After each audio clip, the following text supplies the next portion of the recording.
Hey guys, it's comic book quickie time with economics and comics. If you enjoy this content, please hit that like button, subscribe, comment, and turn on all notifications. Let's go.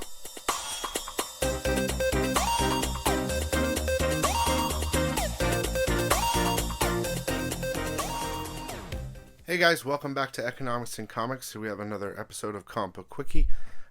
This is the famous Amazing Spider-Man Volume 2, number 36 comic, the black cover. This is the 9/11 book. Now, I was going to just give a brief synopsis of it, but I think that I could probably read it pretty fast to you, and there's a reason kind of why I want to read it to you. So let's do that. Let's see if I can do it quickly.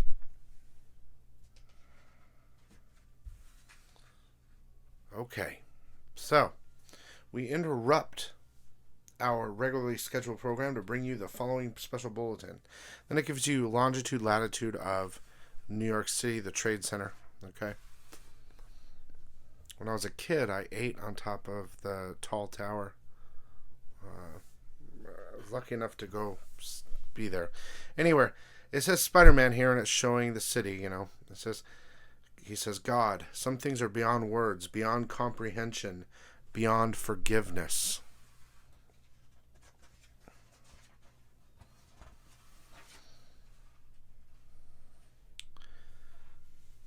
The people are saying, where were you? How could you let this happen? He says, there's nothing he could say. He says to himself, how do you say we didn't know? We couldn't know. We couldn't imagine. And it's a classic image of the tower that's still there.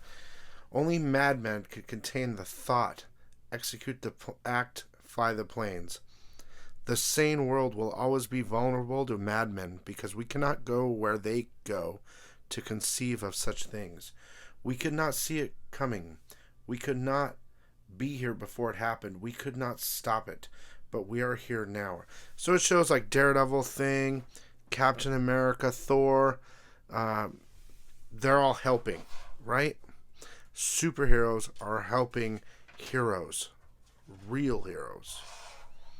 And you'll see them in the pictures. I'm not going to point everybody out. You cannot see us for the dust, but we are here. You cannot hear us for the cries, but we are here. There's a point to this. It shows Magneto and Doom. Okay, this is interesting.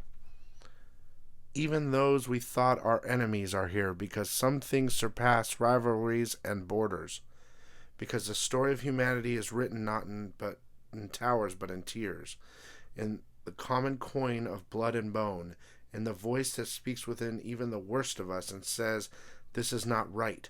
Because even the worst of us, however scarred, are still human, still feel, still mourn the random death of innocence. And you've got Doom crying. Now they're talking about that. They're trying to reach into you and say, look, man, this is bad, Then it has this section here, ordinary men, ordinary women, refusing to accept the self-serving proclamations of holy warriors of every stripe who announce that somehow we had this coming. This person here says, probably what we deserve. All of them who have tried to secularize America, the pagans and the abortionists and the feminists and the gays and the lesbians and the whatever. And then it says, I point the finger in their face and I say, you helped this happen.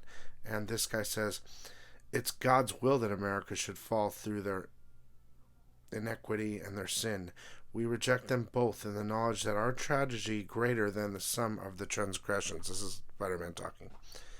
Bodies in the free fall on the evening news. I mean, they're showing, they don't really show it, but people falling from the towers. Madness in the mosques, shooting down 14 centuries of earnest prayers, forgetting the lessons of crusades past. Okay, this is where it really hits you. Okay, this is where they really try to get you with this. That the harmed are the least deserving. Spider-Man sees a child here. Spider-Man says, hi, listen, you shouldn't be here. This isn't a good place for you to. And the kid says, my dad went in there to get something. He said, just a minute. And Spider-Man says, you shouldn't. And the kid says, and if I wait and stay and I don't leave, he'll be okay because I'll do what he told me. And it shows firemen bringing out his dad. And he's dead. And the kid screams, Daddy. There are no words. There are no words. The death of innocence and the death of innocence. Rage compounded upon rage. Rage enough to blot out the sun. And the air filled with questions. Is it going to happen again? What do I tell my children? Why did this happen? They ask the question, why? Why, God, why? I have seen other worlds, other spaces. I have walked with gods and wept with angels. But to my shame, I have no answers. Cap's standing there looking at, and Spider-Man's looking at him and says, he's the only one who could know, because he's been here before. I wish I had not lived to see this once. I can't imagine what it is to see this twice. I just can't imagine. What do we tell the children? Do we tell them evil is a foreign face? No, the evil is thought behind the face, and it can look just like yours. Do we tell them evil is tangible with defined borders and names and geometries and destinies? No, they will have nightmares enough. Perhaps we will tell them that we are sorry that we're not able to deliver unto them the world we wish them to have, that our eagerness to shout is not the equal of the willingness to listen, that the burdens of the distant people are the responsibilities of all men and women of conscience, or their burdens will one day become our tragedy.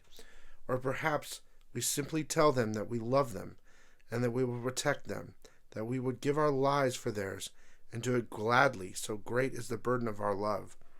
In a universe of Game Boys and VCRs, it is perhaps an insubstantial gift, but is the only one that will wash away the tears and knit the wounds and make the world a sane place to live in. You see more, they keep talking. It's almost over. We could not see it coming. No one could. We could not stop it. No one could. But we are here now with you. This is Marvel talking to us. Today, tomorrow, and the day after. We live in each blow you strike for infinite justice, but always in the hope of infinite wisdom. This is them targeting attacks, the America. Because we live as well in the quiet turning of considered conscience. The voice that says all wars have innocence. The voice that says you are a kind and merciful people. The voice that says do not do as they do, or the war is lost before it's even begun. Do not let that knowledge be washed away in blood. When you move, we will move with you where you go. We will go with you where you are. We are in you. Because the future belongs to ordinary men and ordinary women, and that future must be built free of such acts as these, must be fought for and renewed like fresh water, because a message must be sent to those who mistake compassion for weakness, a message sent across 6,000 years of recorded blood and struggle. And the message is this: whatever our history, whatever the root of our surnames, we remain a good and decent people, and we do not bow down, and we do not give up. The fire of the human spirit cannot be quenched by bomb blasts or body counts, cannot be intimidated forever into silence or drowned by tears. We have endured worse before. We will bear this burden and all that come hereafter, because that's what ordinary men and women do. No matter what, this has not weakened us. It has only made us stronger.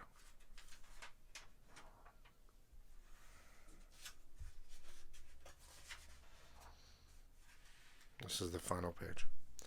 In recent years, we as people have been tribalized and factionized by 1,000 casual unkindnesses. But in this, we are one. I want to make a point here. Flags sprout in the uncommon places the ground made fertile by tears and shared resolve. We have become one in our grief. That is so true. We are now in our determination, one as we recover, one as we rebuild. You wanted to send us a message, and in so doing, you awakened us from our self-involvement. Message received. Look for the reply in the thunder. In such days as these are heroes born, not heroes such as ourselves, the true heroes of the 21st century. You, the human being singular. You who are nobler than you know and stronger than you think. You, the heroes of the moment, chosen out of history. We stand blinded by the light of your unbroken will. Before that light, no darkness can prevail. They knock down 2 tall towers in their memory. Draft a covenant with your conscience that we will create a world in which such things need not occur. A world which not require apologies to children, but also a world whose roads are not paved with the husks of inalienable rights. They knock down 2 tall towers. Graft not their echo onto your spine. Become girders and glass, stone and steel, so that when the world sees you, it sees them. And stand tall, stand tall, stand tall. Okay? It's written by Michael Straczynski and John Romita Jr. I remember 9/11. Of course, some of you do. All of us do. I think most people that watch the channel. And I remember this book. And I gotta say,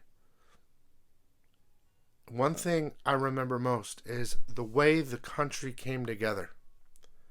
And I'm filming this early in January, and it won't hit till March. But after everything that's gone on in 2020, it's now 2021, and 2019. There's been so much split, you guys, with politics and just whatever. And I want you guys to remember this day, because this, not just this day, but months and years after this, America came together as one. And politics didn't matter. None of that shit mattered. We mattered. We cared about each other. Nothing mattered at all, except, and I'm not saying just America, but mattered, but we all came together, and all the other crap went away. And I don't want another event to happen where we have to do that all over again. So I love you guys very much, and I hope you enjoyed this full-on read of this book. But I figured I would do it. And I love you guys, and stay sick, okay? Peace.